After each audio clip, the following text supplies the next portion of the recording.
झुलनी ऊ है साड़ी लहरा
कि जय दीन राम जनक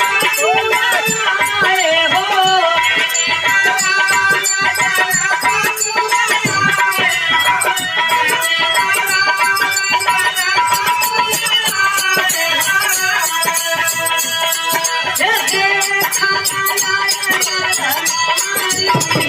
सीताराम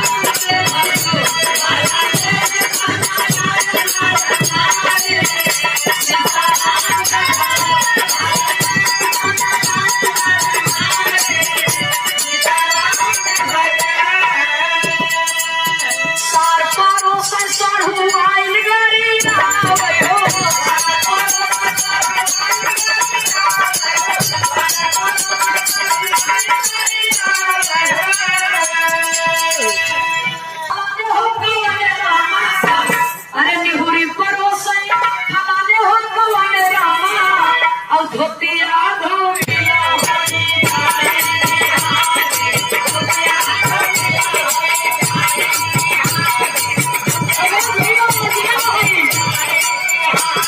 धोतिया तो जई है वही काली नह घटवा हो आ धोबियों का लागे धोवाई की हाथ कईयों का सोरा बगल में धरल बा कटहर कई बनी तरकारी की हाथ सगरौ बरती है अगल बगल बैठे बुढ़ऊ दादाजी बैठे मोहारी की हाथ पूरा दिन माना हमारे बाप के बारात रात में अक्सर तल नौदे पार्टी बदनाम होते लेकिन जो दादा हरे रहा थे बहुत ही खुराफाती होती ये जहाँ महतारी बहन गावत रहा थे अब तो बफर सिस्टम हो गया जब से बफर सिस्टम भोजन हो गया गाड़ी बम्फर सिस्टम हो गया डीजे में गाड़ी बजे लगी नहीं तो पहले जब टाट पट्टी बिछाई जाए हरियर की पतरी आवे आराम से पलथी मार के प्रेम से खवैया खाए तो प्रेम का गाड़ी होई बाबूजी तो गाड़ी गवहू पैसा पावे महतारी बहन लोग तो देखा तब न गाड़ी ये बात तब बहुत दादा का है वे अरे लौंडा लपाड़ी है जाके नीचे आगे बैठ जा जोर पौरुख भाई हम बुढ़ापा है हम यही बैठ के तू कचौड़ी लहावे दे बुढ़ऊ दादा बैठ गए तो जहाँ महतारी बहन लोग गावत है गीत के तो दादा हरे चश्मा उठाए उठाए ताकत ही का कही राम इतने मोन नौना नहीं जनती का तीनों जाके बताना चाहता रे राम खिलावाने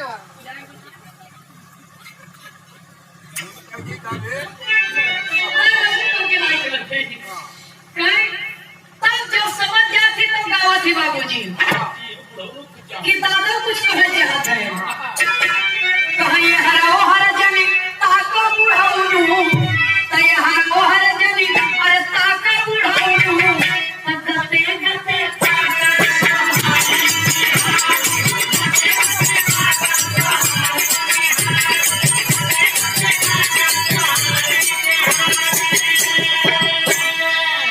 सुने वाले बाबूजी समझी के देखिए तो कोनो कोनो माता बहन लोग गावत थी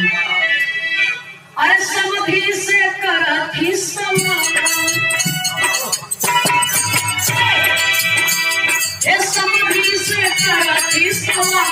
बरती हम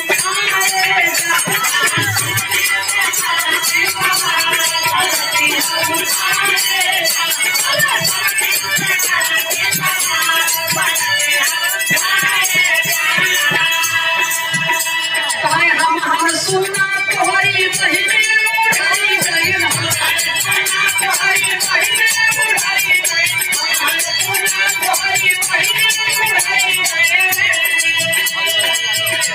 गाड़ी आज के नहीं गवाता, इस सदियों से गाड़ी बाबूजी गाड़ी जा रही है।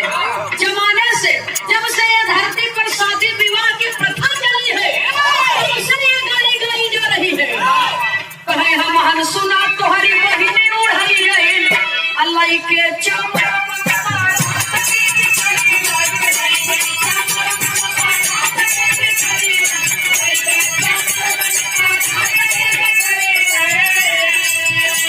बहिनी चिबिल्ली को खोजन भतरवा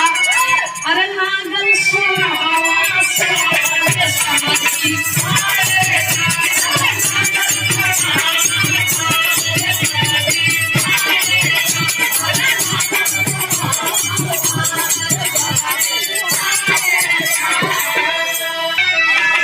मस्त बनी चटनी अचार गटा वासुदास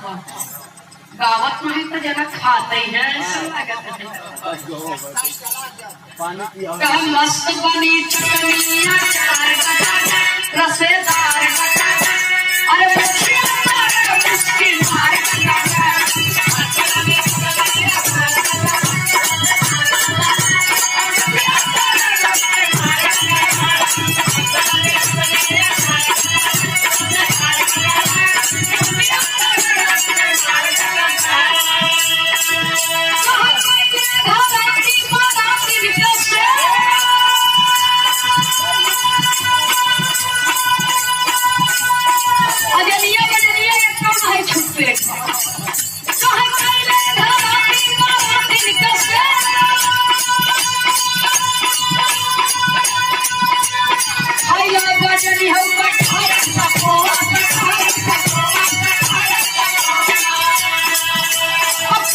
कचौड़ी रसेदार मजेदार अरे